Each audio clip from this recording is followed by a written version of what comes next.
Welcome to the Creative Coaching Podcast. I'm your host, Mike Lopez Jr. Follow us on Twitter at CreativeCoach47 and on YouTube at Creative Coaching Podcast. Hope you enjoyed this episode, and thanks a bunch for listening. Welcome to the podcast, Lucas. How are you doing? I'm good, Mike. Thanks for having me. Really appreciate you having me on. No, I appreciate you coming on, man. It's been a while. I know I had probably 3-4 years ago now. Time flies, right, when you're having fun. And so it's good to have you back on. Some things have changed. The landscape's changed for you a little bit, but still the same in a lot of regards. But, you know, we grow as coaches, we grow as people. So it's good to kind of catch up with you now.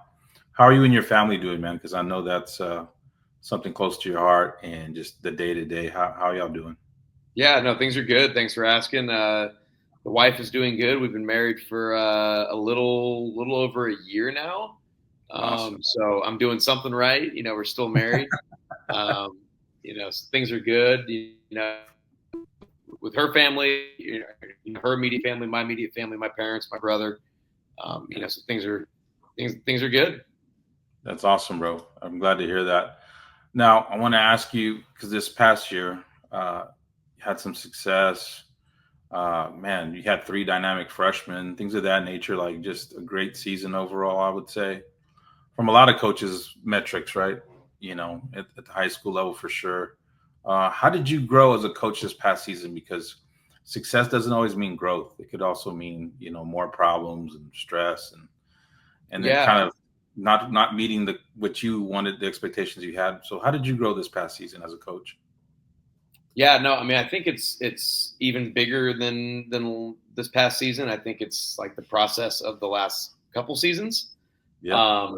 Like my first year when I got hired at Saguaro, like we had instant success that surprised, I think, everybody because they weren't expecting much from us. I'd be lying if I said it didn't surprise me either. And my AD was, kind of jokingly was like, hey, that was the worst thing that could have happened to you because you have the instant success. So now the standard, raises immediately.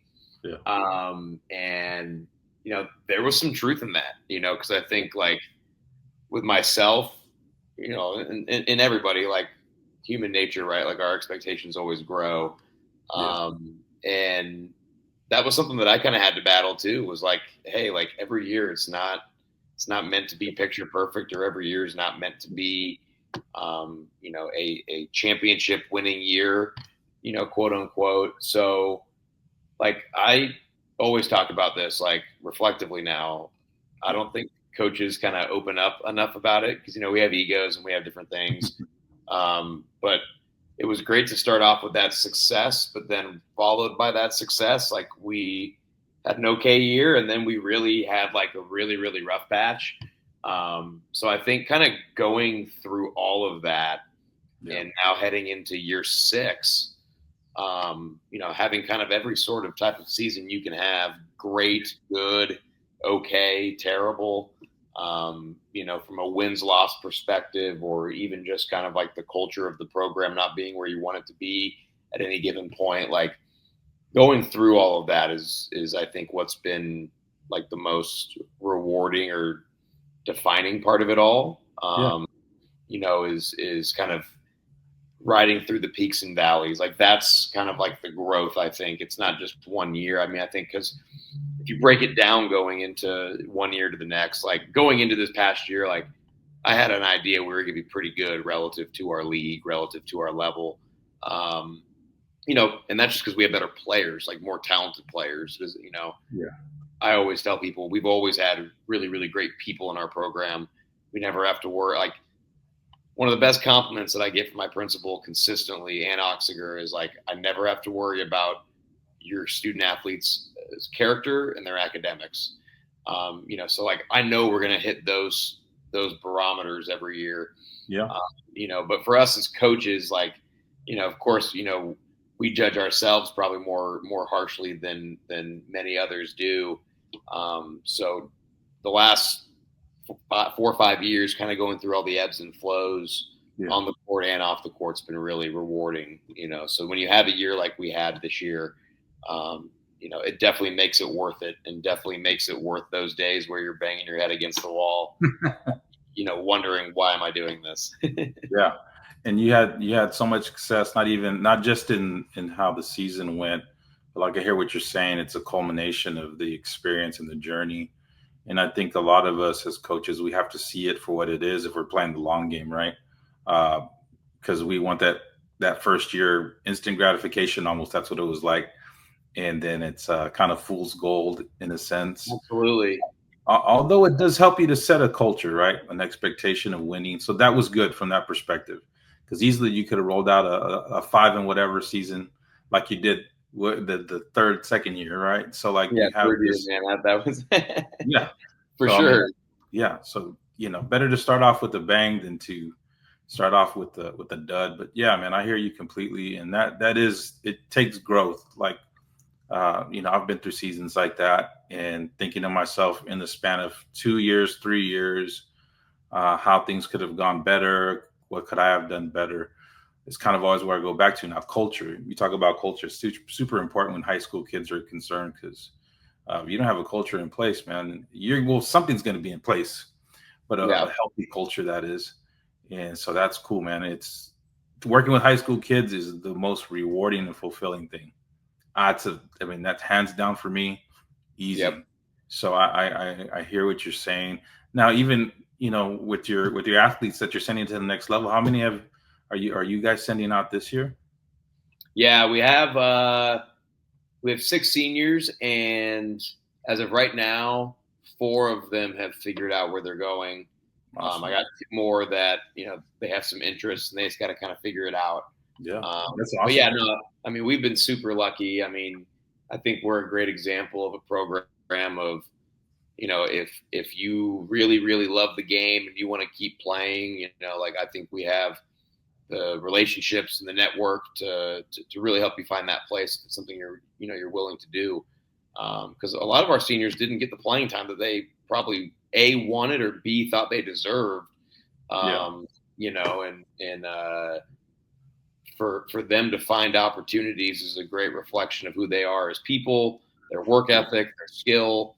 And it's something that we're super proud of. I mean, I think I forgot what the stat is, but like in the last 5 years since I've been here, we've had close to, I think, like 30 something kids have gone on to continue their collegiate careers somewhere. yeah, So I think that's super awesome, yeah. for our staff, for our community, for our school, and we're definitely really proud of that. No, that's saying a lot, Coach, because people don't see the gravity of it from the culture standpoint again. But there's a culture of, hey, you go there, you're probably gonna get somewhere if you're good enough, Yeah, and no that doubt. kind of makes And a big part of that too is it speaks to the culture of our school, because we're a school of close to 1,500 kids, probably more close to 1,400 now. mhm, And with that is we're sharing athletes, right? yeah, So our football coaching staff is just as um, involved with our program in terms of just promoting sharing athletes, and that's really really hard to find, everywhere. Having a yeah, baseball coach, a football coach, or whoever it might be, track coach, um, that is willing to share athletes. yeah, Um, you know, understand that it's serving a bigger purpose. If we're not just helping one program, but we're yeah, helping the whole athletic community, yeah, in itself by working together. yeah. And that's typical of say of smaller like private schools. If you Yeah. can find that at a public school level, that's fantastic. And also knowing that y'all's football program is pretty elite as well. You definitely don't find that often. That's Yeah. like, these are my guys. Don't touch them. These are my Yeah, guys. no, and it's super rare to find, and I've been lucky because my last school was at Horizon High School where I Mhm. graduated from. I spent 4 years coaching there, and we had a head football coach there at the time who's become a dear friend, Ty Wisdom. He was one of the first football coaches that I'd been around that not only promoted, multi-sport athletes, but I mean, he was at our games. He was sitting in the first row, really supporting the program, and it was a great model to have. So in turn, I've always been very pro multi-sport athlete. We can't get selfish. I don't even care if you're at a big school. I think, if you're at a big school, it helps you too. And with us, I stepped into Saguaro. When I got hired at the time, we were a top 30 program in the country, maybe top 50, if I'm being generous there, or if I'm being too biased, I'll say top 50. And the head coach at the time, Jason Mons, who's now the tight ends coach at Arizona State, he was right away like, what do you need? How can I support? And vice versa. Like I reached out to him and I was like, hey man, like I want to make sure that I work my summer schedule around what you do so we can share athletes. And, right away he was like, man, like no one's ever asked me to do that in this building, and so I think if you extend the olive branch, or, whatever the phrase is, I think it goes a real long way. And we were fortunate. My first 2 years, we had a lot of success, large in part due to our football players, it changes things when you have a couple Division I athletes out there for you. So, who am I to try and tell them how to do things? Hey, we're going to make things work around here. Yeah. No, that helps, Coach, because athletes, if you could just teach them the game and improve that part, the athletic part they've got, it seems like that. I've always said, give me an athlete and I'll teach them the game. No, 100%. 100%. Yeah, just that hustle and that extra muscle and just all that stuff, man. Good stuff, man. Now, I want to ask you about improving. What do you feel like for next season and for every season coming now? What would you need to improve on? Because a lot of times we kind of sit back and rest on our laurels, but I know you're not that dude. So what do you see moving forward as something that, as you as a coach, need to improve on? I think something that we always need to improve on is communication. Right. And I think I'd like to think one of my strengths is being a really good communicator. And I always hang my hat on, or we always hang our hat on that as a program, we're going to be very transparent and open and honest with our players. But I feel like every year I always reflect and I'm like, man, I can get better at communicating, whether it's, on the floor, whether it's just having dialogue with student athletes and their families.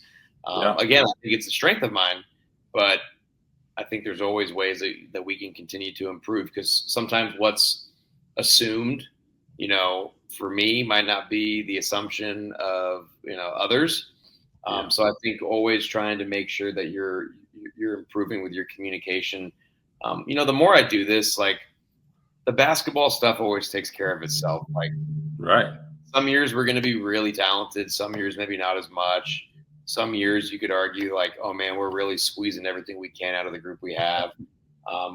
Or people are thinking like, oh man, like they won a ton of games just because they were better than half their schedule. And that's just the way it is. Right. So, I think for us, it's always just about like, how are we improving our practices, and not like our day-to-day practice, but just like how we do things. And every year I always want to try and be more and more efficient with our time, very respectful of our program's time.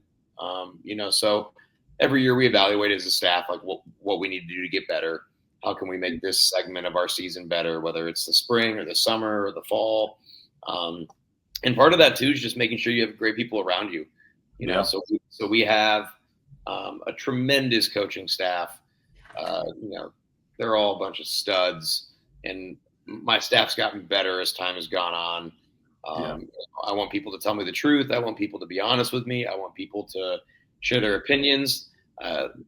My staff probably feels like I ask them too often, of their opinion or what we should do. But I mean, that's just how much trust I have in them. I have a tremendous principal who she has the highest of standards for not just our basketball program, but our athletic program, our academics, just the atmosphere, the culture of our campus. And she's someone too that I lean on and really uh, respect, value, and that's very rare to have. I think the relationship, Yeah. sometimes always with your building principal, and she's someone that I constantly lean on to be told the truth. Maybe sometimes when I don't want to, look in the mirror about how we can improve different things or how I can be more accountable, to different things, and at the same time, she's also there to help. Probably praise me when I think the sky's falling when it really isn't. Um, Yeah. so she's amazing to have. She's the best principal I've ever been around. I've never been around a person that cares as much as she does, Yeah. in all areas. So nothing can happen without the support of a building principal like we have. Yeah. Because, it just starts with, the person at the top, if they don't have the same values and vision, I think if you're not about kids and doing it the right way, like it's not going to work long term for many people. So with it starting with her, Yeah. with her values, her heart, like it just changes the dynamic of everything in our building. That's fantastic. No, speaking as a former principal, I understand that completely. From the perspective of removing obstacles for your athletic people, for your staff, be that the custodian, be that the your math, your science, whoever, right? Because it's a grind, man. I mean, people don't understand in education, it's like a war of attrition. Like you have to show up every day. It's not just the Absolutely. getting on the floor, stomping your foot, yelling at kids. Like Yeah. that's the fun part. It's Yeah. stressful, but it's fun. It's good stress. No, The other part, absolutely. yeah, the other part is showing up to class every day, having something prepared, making sure your lesson plans, all these things. And so, yeah, No, it's paramount, as you know. I mean, it's you know, and to have administrators or a principal that like understands like just the timing of things, like yeah, just something as simple as checking in, right? yeah, Like last Friday, I was out at an event, and I just got a random text from my principal. She was like, "Hey, just how are you doing? Are you okay?" And that's not out of the ordinary, yeah, and that's not meant to be as like oh well, my gosh, like my boss is texting me. Like that's just someone just getting a pulse of you know the person and caring about the person. Um, you know, getting a text from my principal being like, "Hey, like, tell your wife hi. How's your wife doing?" Like little things like that. Like that makes you want to wake up and go to work the next day. That makes you want to wake up and just be excited about going into your building because you have everyone on the same boat, rowing in the same direction. It's just awesome. that's great, man. No, like I said, there's it couldn't be overstated how great that is. Because when you have that buy-in and that kind of synergy, it really takes you to another level. Because you, like you said, even when you feel like the sky's falling, they'll be there to say, "Hey, look, it's not that bad. You can be all right." It's not Yeah. something you can get over. In No, other words, absolutely. that's great Absolutely. stuff. I want to ask you, Coach. Last year, last Final Four, you were honored with a Guardian of the Game. Uh, award from the NABC, which is like, wow. When I saw it, I was like so proud, man. I was like, I know that guy. And with the people you were with as well on that panel, it was just like, what in the world? Like, had to have been surreal. What did that mean for you, Coach? Because I mean, it's still a big deal. Not that it was and it just went away. Like being called a guardian of a game by such a prestigious, body. What did that mean to you, Coach? Yeah, no, that's probably one of the coolest, moments for me in my career so far. Because that has nothing to do with winning and losing. You know what I Yeah, mean? Like, it's not like a fleeting award where it's, hey, you're coach of the year this year. Great job. You won, 15, 20 games. Awesome. yeah, And people move on from it.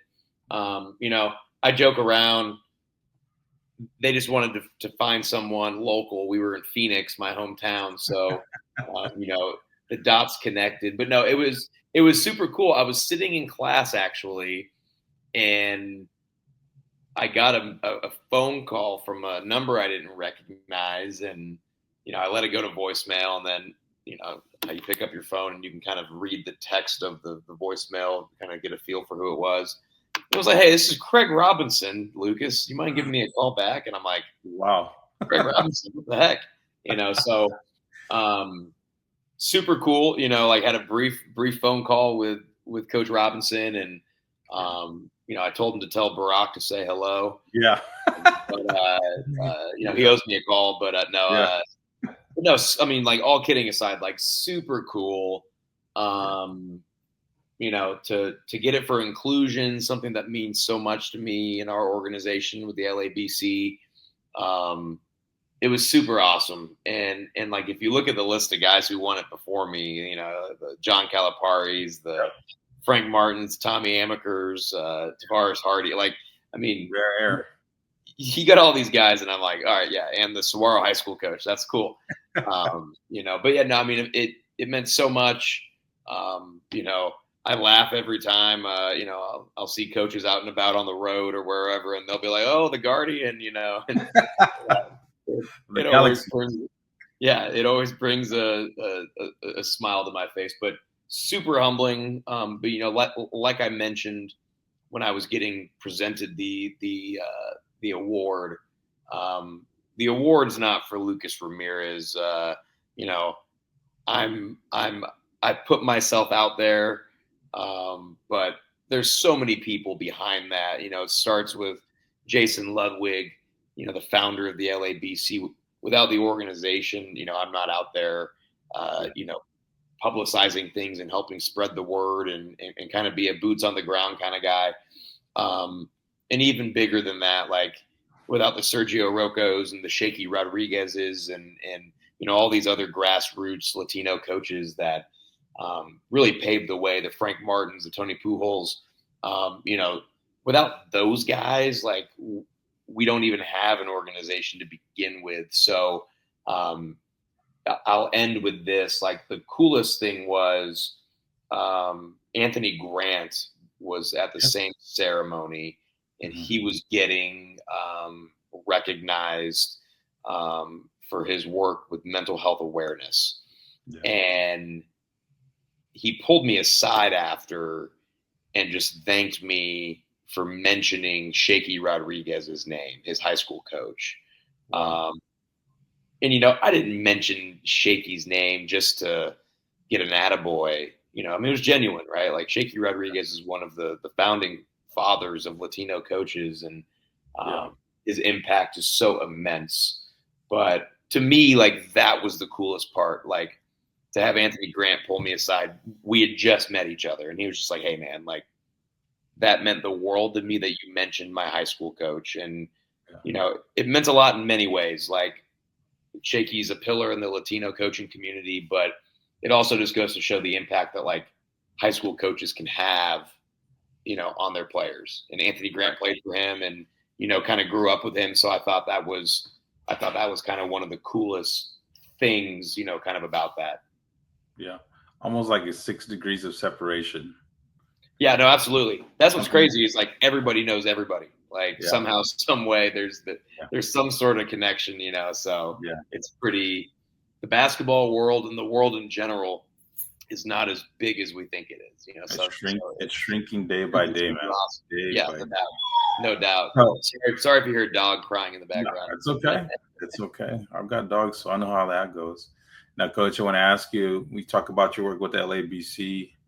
How important has your role been with them? Because, I mean, you spoke a little bit about it, and as it continues to grow, because, being a part of it now, being a part of the Final Four festivities and all that, it was just the room was filled with energy. It was filled with camaraderie, and just was like amazing. Some of the most amazing people were there that I've looked up to. And I was just like, wow, I get to shake hands, rub elbows, all that good stuff. What's that role been like for you, Coach? It's super cool. Like every year I walk away feeling just inspired, that's the word, I think.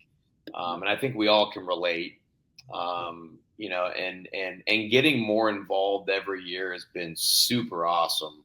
Because I started out without giving you the whole full long story, like I didn't know about the organization until I started coaching in 2011, so like right when I graduated high school, started coaching, and it was shortly after that, a few months to a year, I saw an article. There was an article about Frank Martin and Orlando Antigua, and it mentioned Mike Bellato and Ron Sanchez and a couple other guys. And I was like, holy cow, like this is awesome. Like there's some representation. Never even really dawned on me to think about that sort of stuff. Yeah. And, then it mentioned that there was a young coach, Jason Ludwig, created an organization, so on and so forth. So this is probably a couple years into my coaching. It's 2013, 2014 now at this point.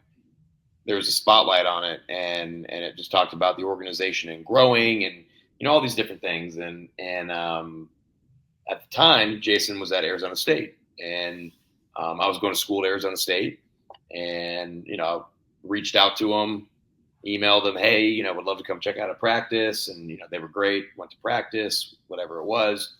So it made my initial connection with Jason. Yeah. And then to learn that he was involved with so much. I mean, Jason's one of the most connected people in the game of basketball.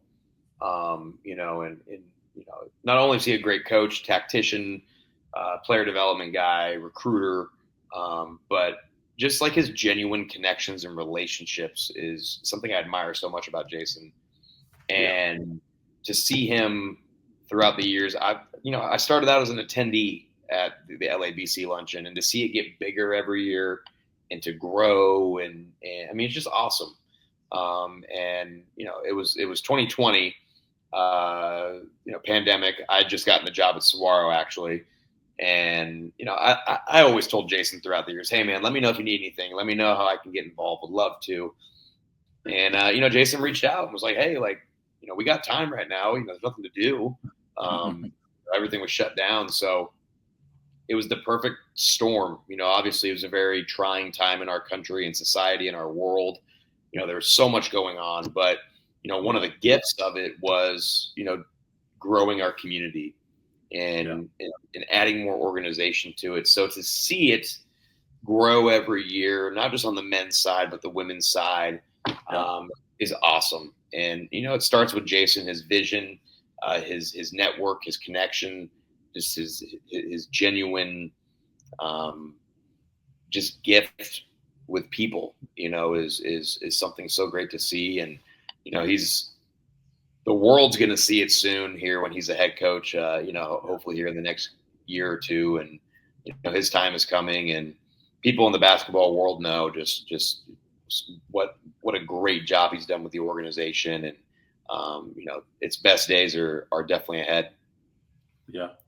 No kidding. That's why, here again, having now been a member now, I'm just like, man, Gary kind of set me off.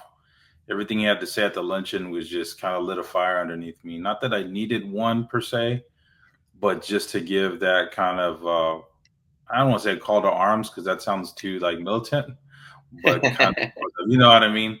Like it was like, hey guys, we can do something with this that we didn't know we could do.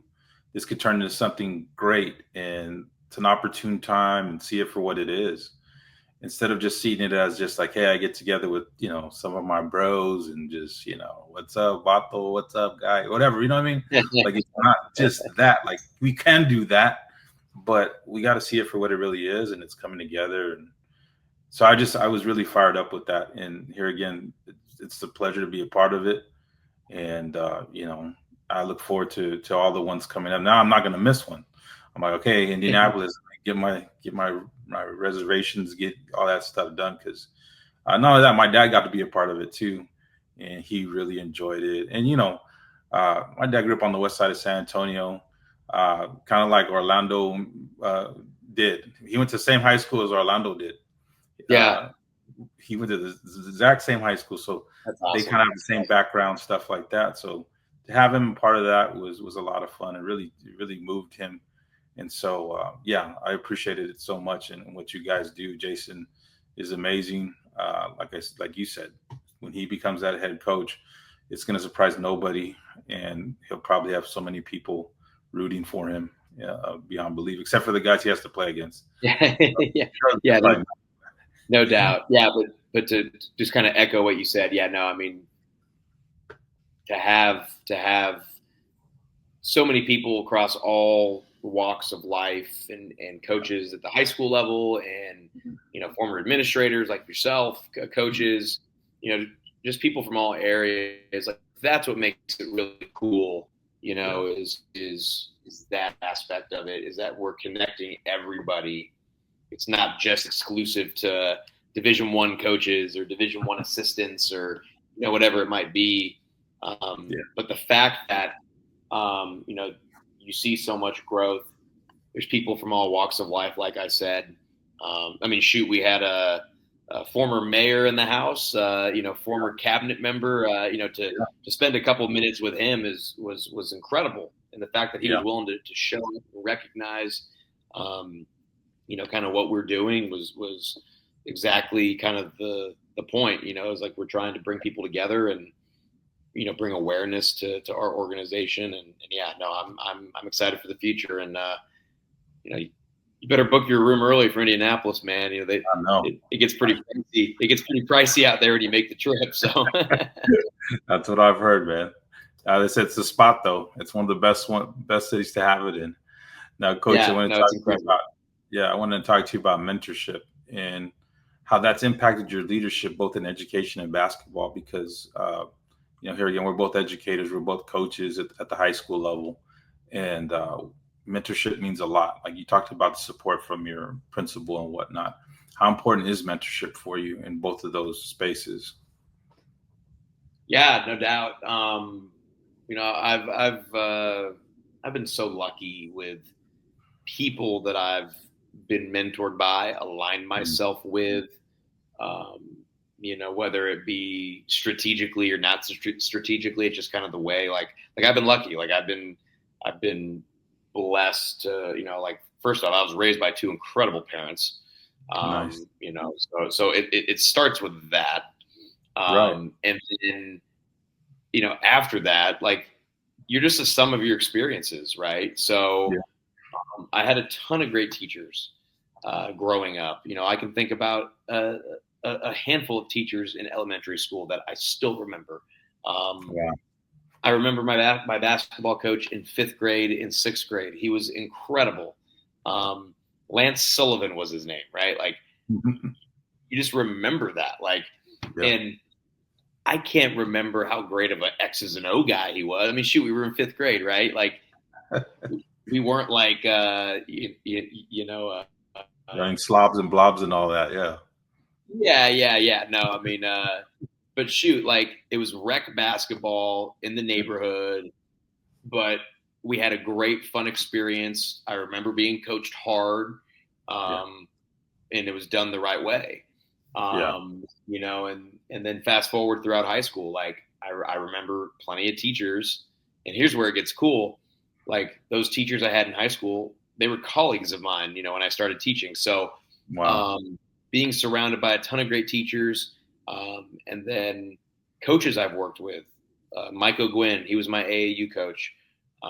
He gave me my start in coaching. Like I would not be here right now if it was not for him.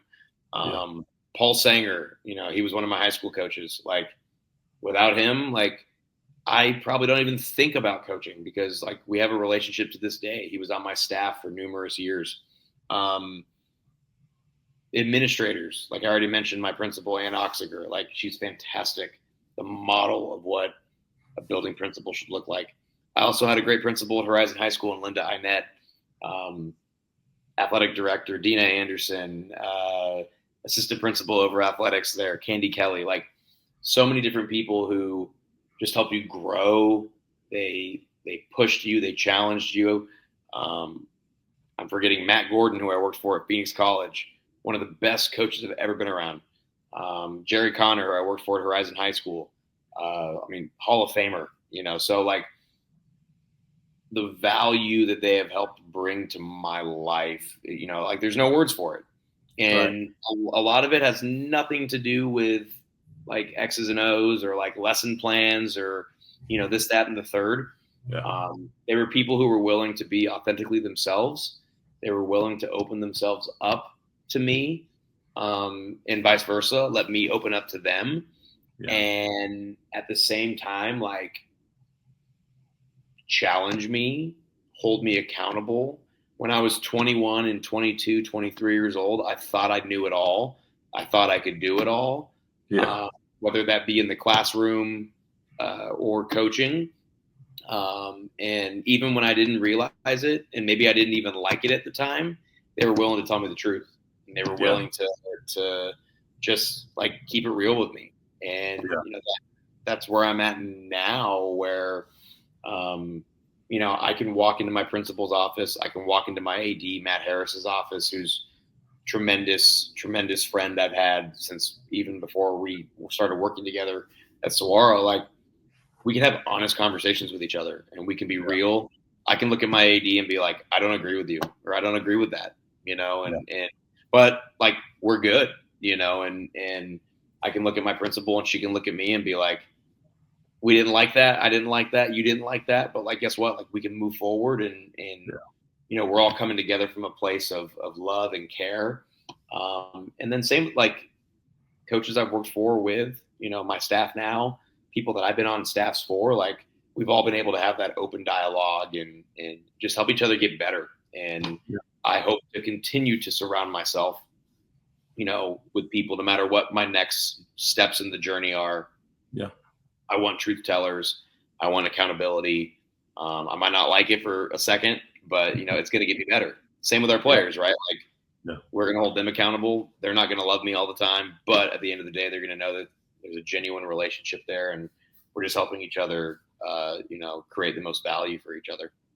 Yeah. No, it's a mutual respect and then a shared vision, especially when you're on campus, like you're talking about with your principal and those other stakeholders, right? Yeah. Because that's always, to me, that's always the mindset in a setting, a school setting, is we're stakeholders, parents, students, staff, everybody's a stakeholder, and we have a shared vision, and that's to do what? Take care of the kids. Yep. So their experience is great. Winning and losing, that will take care of itself, like you said. That's going to be decided. But what we need to decide, what we can do, what we can control, is make sure these kids get what they need from us moving Yep. forward. And so, No, yeah, I hear you completely, man. And it's great. It's great to hear that. Now, what's your ultimate goal within the game, coach? Because I mean, I don't know. Sometimes people ask me, what's the end game? Like, okay, you're going to coach till you're 80 and then you just pass out on the court and they bury you there. And I'm like, well, maybe, I don't know. But coach, what's the ultimate goal for you in the game? yeah. Well, it depends what the burial fee is, on campus. Where we're at, I don't want to burden my family with that, but You have to dig out that wood. yeah. It sounds like a lot of paperwork when I think about my different school districts you're at, right? Yeah. But no, I mean, all kidding aside, like, that's such a great question. I'm not gonna give you a politically correct answer or like coach speak, Please don't. but it's just genuine. When Yeah. I started coaching, Uh-huh. I was probably like a lot of people. I'm like, how quick can I get to college? How quick can I get to Division 1?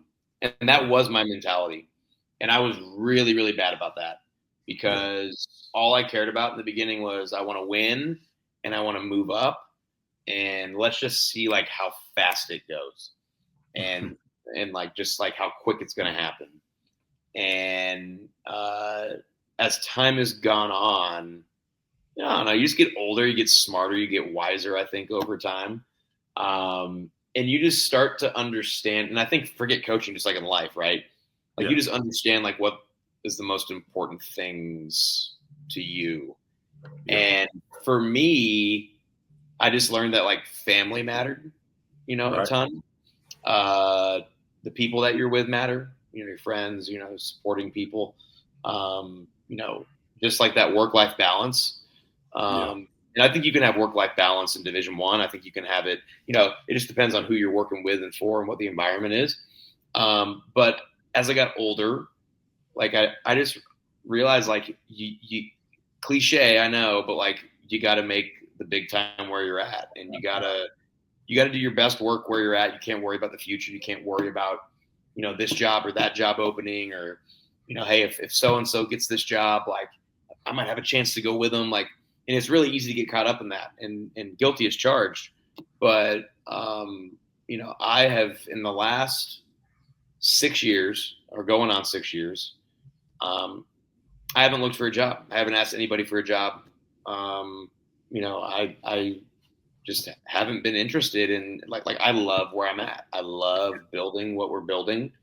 I've talked enough about it tonight. Like, we have a tremendous administration that supports us. We have great families. Yeah. So my long-winded answer is I just want to impact wherever I'm at. And right now, like, I'm at Saguaro High School until someone tells me, they no longer want me there. I don't plan for that to be anytime soon. Right. My wife and I love being a part of this community. We love just what it's done for us, the support that they've shown us. I think we've done a good job within the community as well. So just keep doing what we're doing, work hard, and see where it takes us. But like our biggest focus is like how we can impact people, and the people in and out of our community. And I think that's the most important thing that I've learned over time, because I was so intentional in almost what's the word? Not dumb. That's not the right word to use. I was so intentional and naive about, like, when I first started, just like, well, I'm just going to keep doing this, and it's going to lead to this next step and that step. And I think that's the cool thing about athletics, is like there isn't a like linear path of where you want to go. And like, it got to the point where even in my early years, like, I was offered a couple like Division I support staff jobs, and flirted with different things. And I'm just grateful every day that it didn't work out, because I wouldn't be probably sitting here right now having this conversation with you. It would have taken me away from Arizona. I wouldn't have met my wife. I wouldn't have, like you just wouldn't be where you're at right now, And I think that's the cool thing about life is, you go one way, and just everything turns out dramatically different. And it's a fascinating thought. I was having that conversation earlier this week, actually, with some senior students of mine. And, like, I was just explaining to them, like, there isn't a linear path in life. There isn't like a how-to manual on how to navigate it.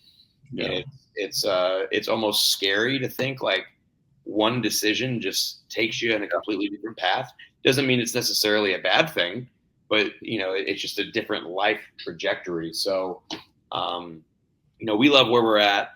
Tons of great opportunities here, great community, and we're just going to keep waking up every day and doing the best we can, and just seeing how it shakes out. But like you mentioned earlier, like the wins and losses come and go. Yeah. I couldn't tell you what my win-loss record is. You could probably Google it right now and really ruin my day. But it's the everyday wins, the everyday battles, and there's highs and lows to it. And that's the fun part of the journey.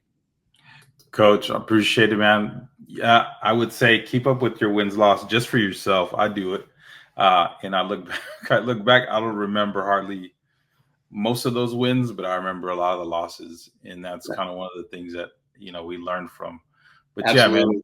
Yeah, man, the idea of you've caught the secret sauce to longevity in this career, and that's people being the priority, man. You keep people the priority. That means a lot. Yeah, it is 26 years of coaching and in administration, and everything that I do. Even as a parent, I've been married for 22 years now, and I've learned a lot about myself in that 22 years. And keeping people as a priority, and those dreams you had early on, and they don't go away. They'll still be there. Doesn't mean they're dormant. It just means that the decision here or there, some favor here or there could lead you to everything, and everybody would win in the situation. So you Yeah. say, "Well, I don't want to leave where I'm at," but it could be a situation where everybody wins. You, they, everybody, and Yeah. I think that's the beauty of life, and that's the beauty of doing things like you're doing the right way with integrity, and here again making the big time where you're at. So, Coach, great talking with you again, man. Man, always a good time when we're around each other. So I appreciate it so much, and thank you again. No, absolutely. Thank you so much for the kind words and all you do for our community and the basketball community. And it's super cool to see your growth as well and follow everything. But I'll end with this, talking Okay. about remembering wins and losses. You know Yeah. what? I coached freshman basketball at Horizon High School for 3 years, Uh, and I could probably tell you about every loss we had. So I certainly don't forget, some losses. yeah. No, So you're completely right about that. yeah. You can look at the L's on every, season, and every coach can tell you about every single loss right there, about that Yeah. call or that moment or, Mhm. whatever it is. But thanks again, brother. Really appreciate you, and can't wait to chat again soon. Likewise, brother. Have a good night. Thanks. You too, brother. See you.